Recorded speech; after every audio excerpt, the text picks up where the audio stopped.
Okay, welcome. Welcome everybody. Come in here. Check this out. The video out.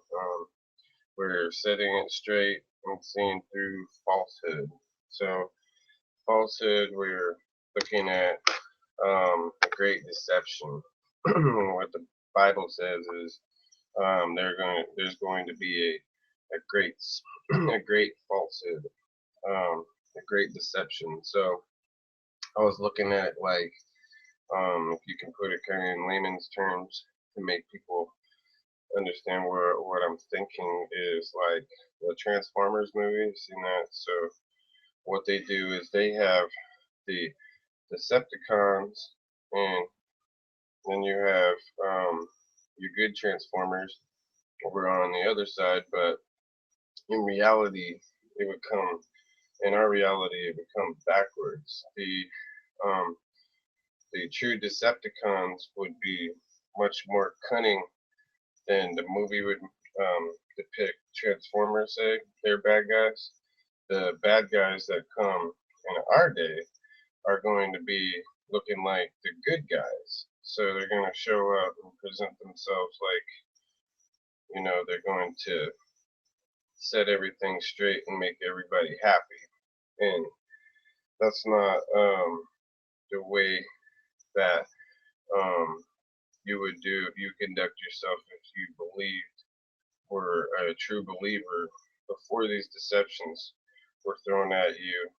You would take God into more consideration than you would your own self. So you definitely would understand through the Bible, through God's Word, what the difference is between right and wrong is, and make a more sound, conscious mind. Um, I would say religiously. So um, I just wanted to put a thought into people's mind, and it was wastefulness. How people can be wasteful at times and just pile up junk, or just throw stuff away unnecessarily. Wastefulness.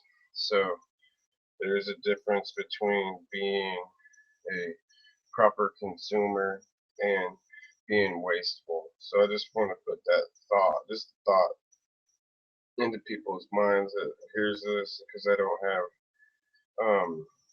anything else to go with wastefulness except just to point out to what think, build your consciousness, and do everybody a service and not be wasteful. So, yeah, there was, I talked a little bit about the ancient aliens. Now, they're more in tune with believing that there is something for them to find in the universe that's like human beings to make contact with something, but they're not thinking the way that religious people do in the sense of contact. You know, what are we going to make contact with? So, um, I was looking at one of their videos. It's just kind of a little bit opposite. We believe there's something out there, but we believe in the great deception. And I wanted to talk about the dark side of the moon. And I'm going to say this again that Satan is the prince of darkness. So he can dwell anywhere that is complete dark. He can move about there like we can normally in the sun. So the dark side of the moon, I want to put that into contrast with, alien beings or people being too far beyond um, out in space, like through um, what you'd say, different galaxies and whatnot. I'm not saying that there isn't, but I'm just saying if um, people don't consider these dark spots also, and in the Great Deception, they're also kind of misleading themselves. So take everything with a grain of salt, and then I wonder if those places far out that you can't reach, that are unreachable, so to speak, and we see or think that there's something to make contact to those places, are those gateways to heaven. Religious people would think so. So it's definitely a creative mindset that we believe that God created all of this and He made them all. Um, people want to say, well, why didn't He make it simpler? It's kind of maybe what some skeptical people that don't believe want to believe might maybe think is that why wouldn't God make it more simpler? Because He made it all to a way where He understands it, of course, but it all works together. And it is a universe. It's not a separate universe. It's it all connects some way or another. So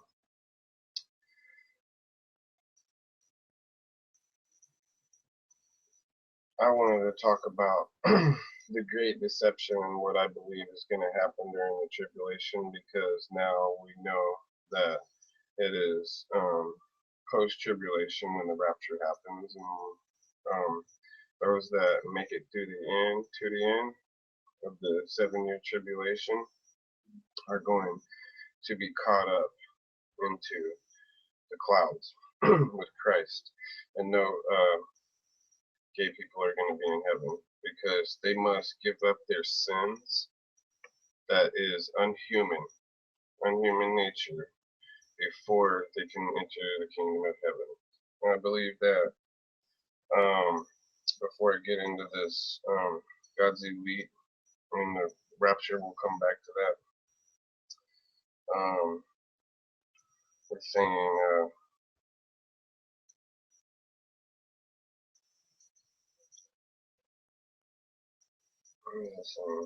we'll go right in there. I lost my train of thought. So, God's elite are going to be guided.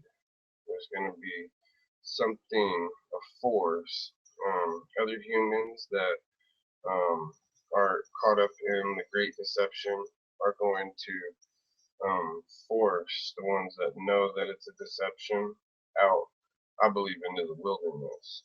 And it's going to be like, I believe, like the natives and the pilgrims were when they were living in harmony and having no problems. They'll be on the same side and maybe bicker a little bit, I don't know. But I believe that something is going to cause them to head into the hills, like Christ said. Because Christ said that God's elite. Look up the elite and try to understand what Jesus is saying in Matthew 24 when He talks about God's elite and what happens to us. There's going to be some force that just tells me something's going to make us all gather and kind of bounce out and leave Babylon. He called it Babylon. So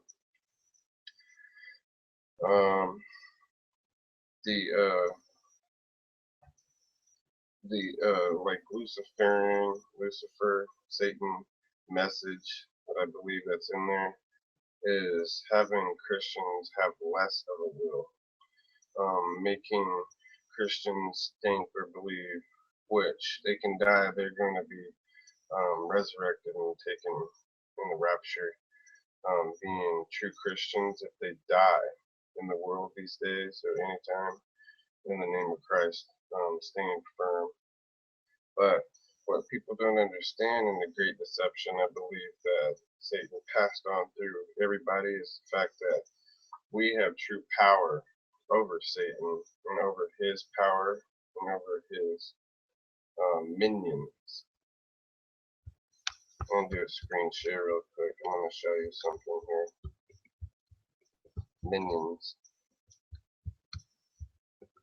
I'm gonna look it up. Yawns. There it is. I looked it up yesterday. See what comes up here? Minions. These, I believe now, it's a, I don't know if you should, have your children watch this or not, but, Minion in my mind now, whenever I look up that, tells me that they are a gargoyle type of demon. These little creatures right here. And they have your children watching them. Minions. Or say, demon minion. That's your minions right there. So there's more stuff going on. So my grandma was right about stuff like the Ninja Turtles and stuff like that. People watch on TV, and plus, what use is it now going into eternal life when you're not going to possess things like that, nor care to even want that? So a lot of things are humanly derived thoughts, so we don't know exactly why we think this way, but we don't necessarily think out of the box completely like maybe we should.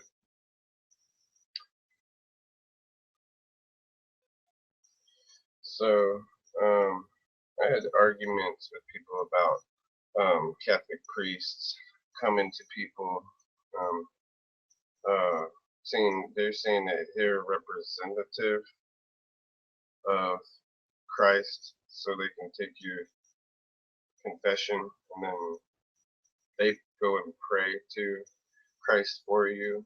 So we don't believe that there's other ways. I don't believe there's other ways to get to Christ, and that's why I won't ever believe Catholics are straight up with anybody, or straight up with people, because Christ says himself that no man can get to the Father without going through him first.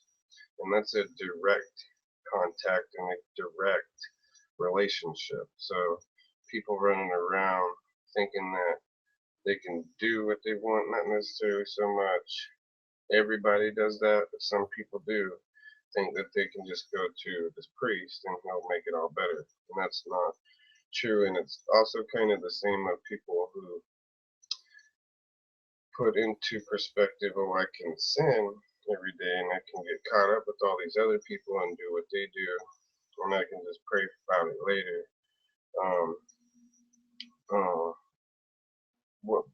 What that is it's all up to God exactly how that goes. People need to check their own self and their own faith. But I know basically myself what does or doesn't make God happy or not. So there's a new order.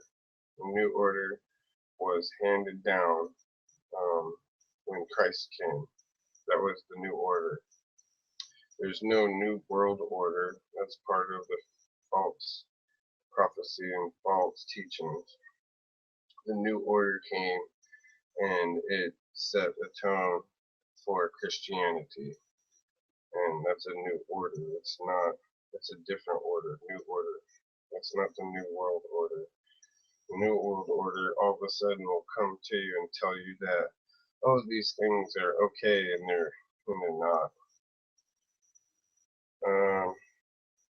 So talk about tribal people. Tribal people. Now, one thing I wanted to say that the devil is trying to do in his deception, his great deception, is he is trying to make you somehow, if he could get all true believers to somehow come to Christ, be a true believer, believe in him, and then somehow pull you away and have you do like what they describe some preachers teaching these falsehoods or whatnot, they're actually blaspheming. So I'm not sure how you would be able to be saved and then fall away, because Christ said while he was here speaking to his disciples, I don't know, maybe it was directly just to them, but he made it sound like it was every Christian, because they were asking him about everybody, not just themselves. And Christ said that once you become attached to him, there's no breaking away. So that's how some preachers preach that you can come, get saved. If you sin, God will deal with you. But ultimately, it's up to God if he wants to ultimately punish you for what you did and upheld people who teach the word on the mega scale. They are dealt with according to the lies that they're taught, and there's no way that they're going to get out of that, out of hell. So we're talking about tribal people and people who maybe have not heard the word yet, who have a way of getting out of hell after they died. So what the devil did was he tried to go and teach everybody a way to like paganistic rituals, sacrifices, different rituals that God would not have you do in a million years. He would have you basically, where the new order comes down to us living in peace and prosperity. Kind of like what false teachers would teach you now, but God doesn't want us to be a barbarian. So these tribal people, what the devil did was he went around and he tried to defile them as a people good enough to where he may be able to hold their spirits, or may be able to lock them up. And there's, I believe that they go to purgatory. A lot of those people, native people, tribal people, and they won't ever reach hell. And they won't until they're actually able to hear the word of Christ by a true teacher. So those false teachers are definitely, God's going to punish them and destroy them in a way that's deserving for what they did to him. But as far as everybody else being taught this falsehood, I still think that, I don't know, because of uh, human error, ignorance that we have, that people have to have the chance to be able to be told, I guess, the difference, and why their conscience isn't serving them, and why they aren't part of the elect. So it says in Matthew 24 also that women, obviously, Jesus said women who basically give suck, right? Is what it says. They're breastfeeding children. Will come out of Babylon. Everybody will head up into the hills, and that's where we'll be. We'll all be like tribal people, and we'll desert everything that we're doing, and we'll leave all these people in this falsehood, and it'll be just like Babylon. He said Babylon, what God did in Babylon was he divided all the continents, for one thing, after the Great Flood, and he changed people's voice, their language. But this is a much grander scale. This is the big kaboom. We're going to talk about the Big Bang. This is going to be a big bang, because how God deals and is going to judge all these people. We want to bring our people out of not be judged. So when they're without sin, they live through Christ, and they give all their past life up and live through Christ, they're not going to be judged. And everybody in Babylon is going to be judged, just like they were during the Great Flood. So I had a description. What I wanted to talk about was the Great Fireball, which I believe is going to be a great fireball. It's going to come up during the tribulation. It's going to be at the end of the tribulation to wipe out the devil and his minions and all the wickedness and all the people, and then finally put it to end for the 1,000 years, right? It's gonna, this earth's gonna collide with the great fireball, and then the New Jerusalem will come after that, and the earth will replenish itself, will be replenished. So that, I wanted to say the difference between that and the great water ball versus great fireball versus a great water ball. They're both the same. One had already collided with Earth, in my opinion, and that's what the oceans are, what you see there. And when an impact like that happens, say here's the Earth and this Earth and this water planet God sent to collide came up behind Earth, enters the Earth's atmosphere. What kind of natural disasters do you think are gonna go on there once this great ball of water planet enters the atmosphere of Earth? There's gonna be chaotic storms and things unbelievable going on there. Before there was a huge flood that just wiped everything out. So I wanted to say the great fireball is gonna come or something like that. God prepared for this event, and when it takes place, it's going to have natural disasters on a landmark scale, and that's going to be that type of occasion that's going to happen to Earth. And it's not going to blow the planet up. It's going to wipe all the evil and everything, disease, pestilence, and all that stuff that's caught up in the tribulation is wiped. It's wiped off the earth. So tribal people do get saved. They're taught a great deception. The devil had plenty of time to go and prepare. He laid it out. I'll have it written down right here.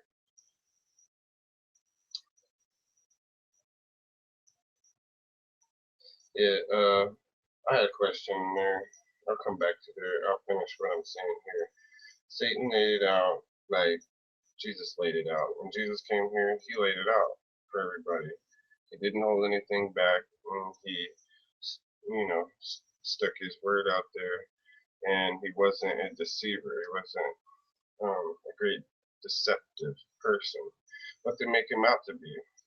But the devil is, and you have all these proofs, and our opinions as religious people would be in all of the mysterious, mystical things that just kind of confuse your mind and jar your kind of your thoughts a little bit whenever you see these great structures from the past so long ago, 3,000 years, however long they say it was.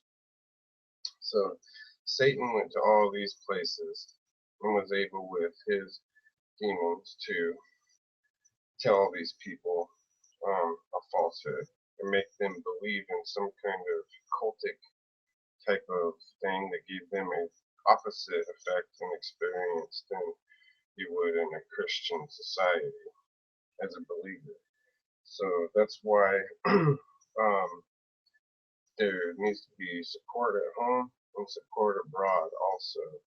The abroad aspect of people going out and teaching the word, because these people have to hear it one way or another, and it's not up to us really to decide if they're going to be a believer when they hear the word now or later, It's up to us to take those chances and opportunities whenever we have the opportunity to tell these people. They're going to hear it one way or another, but sometimes I get the idea that I might not want to teach people or preach to people or tell them anything because they go to purgatory, from what I understand.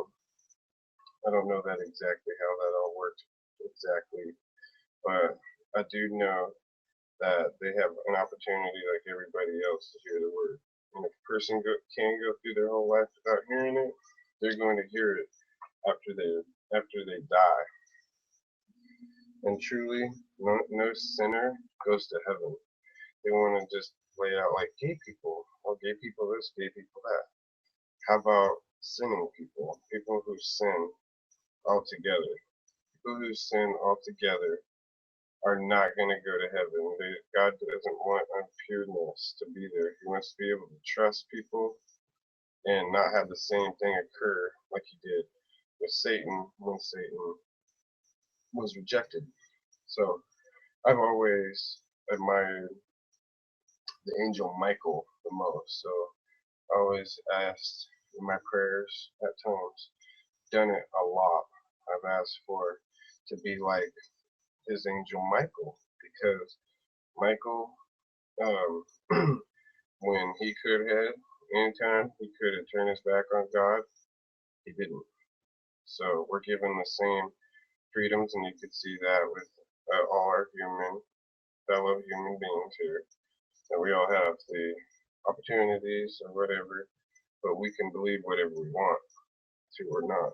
In a Christian society built up like that protects you to be able to even say what you want. So not to be oppressed and have the religion taken away from you. And that's what government does, and what I see the government doing now is they're taking away from people the right to believe or think whatever they want. They're going to force you to think one way. So, um, mixed religions. See, we don't see. We're saying he's keeping fun. We said earlier that he fools again. He fools people again. But I don't think that realistically that the deception really ever stopped. It always it's always continual with him. Um, Christ and Christians have their work cut out for them, and Satan has laid it out too for his workers also. So there's he has he has um, the devil in his arsenal up against one. Speaking of only one true way to get to God is through Christ now, and that is the new order. Satan has many different obstacles to face all of us. He'll have every different religion contest and say Christ and Christianity is not the real faith and contest us that way. And then he also has non-believers. So there's a real trickery. Um, it's like a sorcery, like witchcraft. It's like an illusion.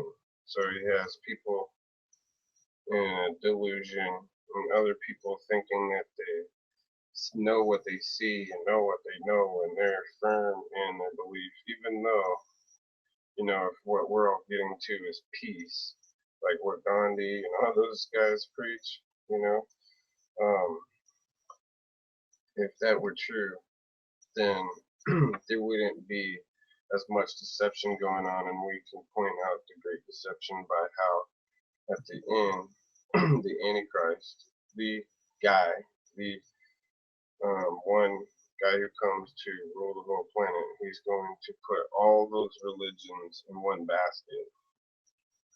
And then that's how you'll know, if you heard my words on this, that it's wrong, that you've been lied to all along. And you need to get caught up with true believers that come out of Babylon. And I don't know that we won't have spies among us, but I believe that we'll have it all handled and taken care of, and God will guide us. That's what I was trying to say earlier. Was I don't believe that He's going to let us down, but Lucifer will have us lied to and believe that God is not, Jesus ain't going to be there with us in spirit, and that we don't have power over Satan and his demons. When we truly do. So they're going to make you think like we just have to lay down and have them cut our heads off, and that's not true.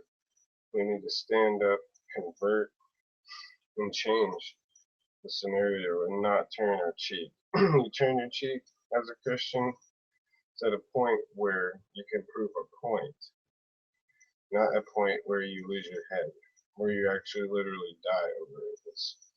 That's not, I don't believe God has that, intends any of us to be tortured, killed, or anything like that. He's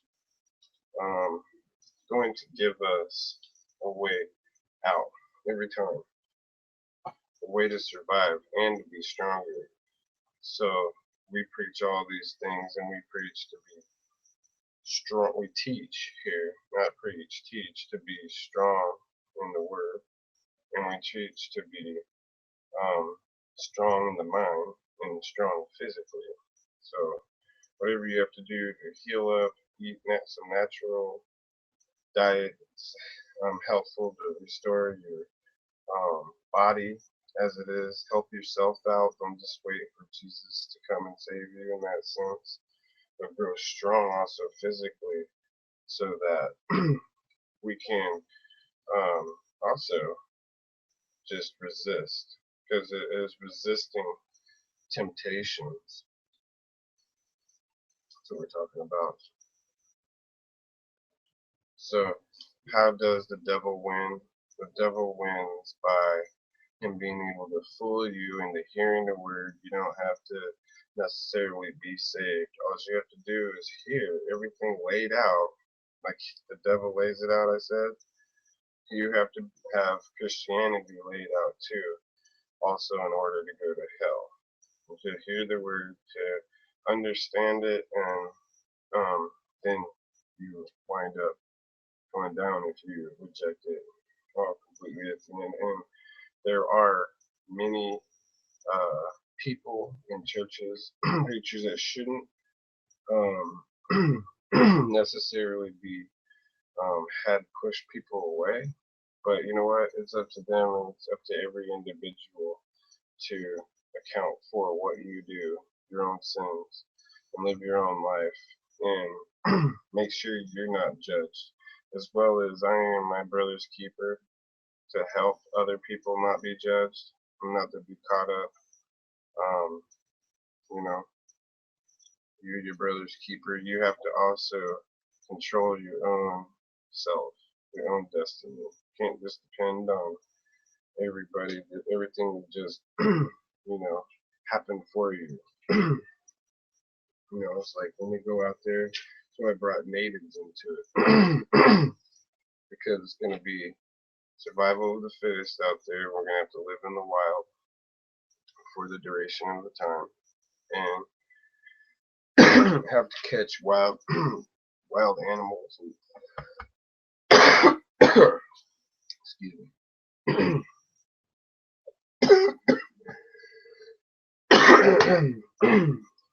There was no way I wasn't getting out of that.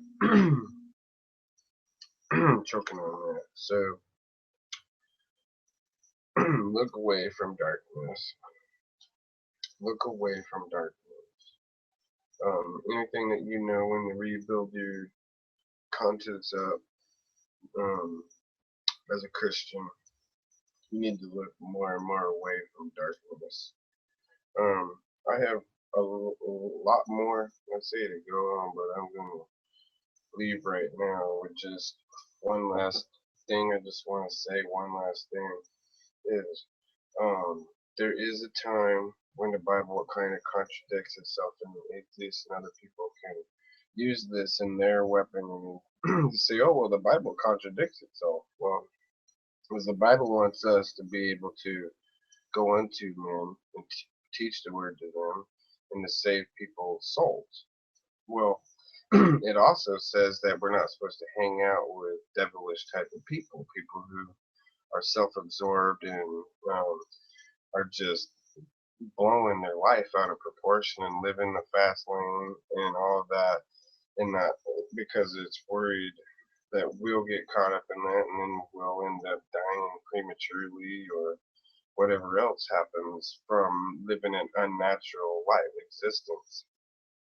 So um, all I can say is now I believe is a time where if you can get your 2 cents in and you can make people understand and become a believer, great, bring them and get them out of there, because it is saying come out of Babylon. So part of coming out of Babylon would be not hanging out with these people, and they would want you to fornicate. They'd talk to you, what do you say, like perverted. They'll talk to you in a perverted way about things.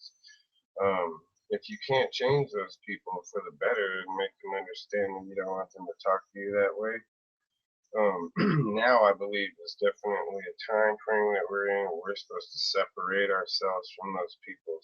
Come out of Babylon. Come out of Babylon means don't be like them. Don't sin.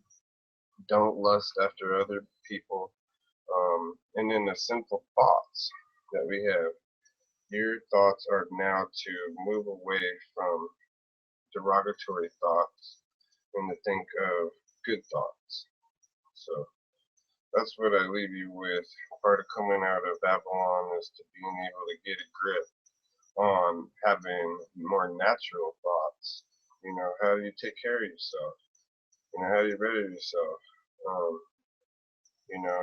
No blasphemy and no thinking wicked thoughts about other people, whatever it is. So that's the point of coming out of Babylon, and it's just the beginning of literally separating from them permanently at a point in time after the true prophets come and preach to the world, because they're not going to be able to preach to people who have the mark of the beast already.